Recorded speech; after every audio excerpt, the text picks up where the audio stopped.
हामी डाइटको कुरा गर्छौँ, हामी वेट कम गर्ने कुरा गर्छौँ, हामी फ्याट कम गर्ने कुरा गर्छौँ, हामी कार्ब्स घटाउनुपर्छ, प्रोटिन खानुपर्छ, मसल्स बलियो बनाउनुपर्छ भनेर कुरा गर्छ।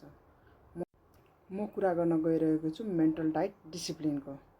It's very powerful. You need protect cognitive inputs like diamond. तपाईँ आफ्नो कग्नेटिभलाई यसरी बचाउनु पर्दछ जस्तो तपाईको जिन्दगी यसैमा डिपेन्ड छ, जस्तो यो कोहिनूरको हिरा हो। लजिक यो हो कि जे तपाईको दिमागमा जान्छ त्यो तपाईको जिन्दगीमा देखा पर्छ।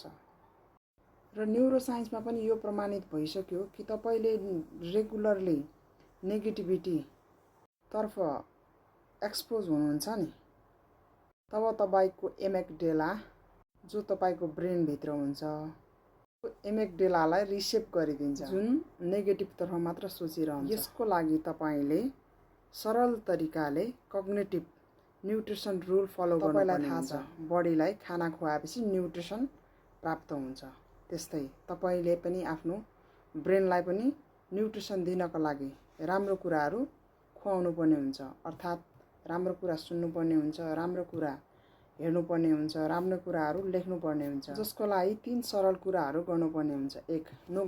नो गसिप अर्थात् बिना काम गफ गरेर त्यसै नबस्नुहोस्। दोस्रो, नो भाइलेन्ट कन्टेन्टहरू जस्तो लडाइँ झगडा भएको कन्टेन्टहरू भिडियोहरू नहेर्नुहोस्। र बिना कुनै रिजन तपाईँ स्क्रोलिङहरू गरेर नबस्नुहोस् मोबाइलमा। तर गर्ने के त, यसलाई त रिप्लेस गर्नुपर्छ नि हैन तपाईले। त्यसको लागि तपाईले 10 मिनेट एक राम्रो कन्टेन्ट हेर्नुहोस्, जस्तो ब्रेन सम्बन्धी जुन अहिले म कुरा गरिरहेको छु त्यस्तो कन्टेन्टहरू हेर्नुहोस्। अनि 10 मिनेट जति कोट्सहरू हेर्नुहोस्, लेख्नुहोस् र सम्झनुहोस्। र राति सुत्नु भन्दा अगाडि तपाईले आफ्नो केही न केही आइडियाहरू लेखेर सुत्नुहोस्। आफ्नो बिजनेसको लागि भयो, आफ्नो करियरको लागि भयो हैन, अथवा आफ्नो परिवारको लागि एउटा केही न केही आइडियाहरू आउँछ, त्यो आइडियाहरू लेखेर सुत्ने गर्नुहोस्।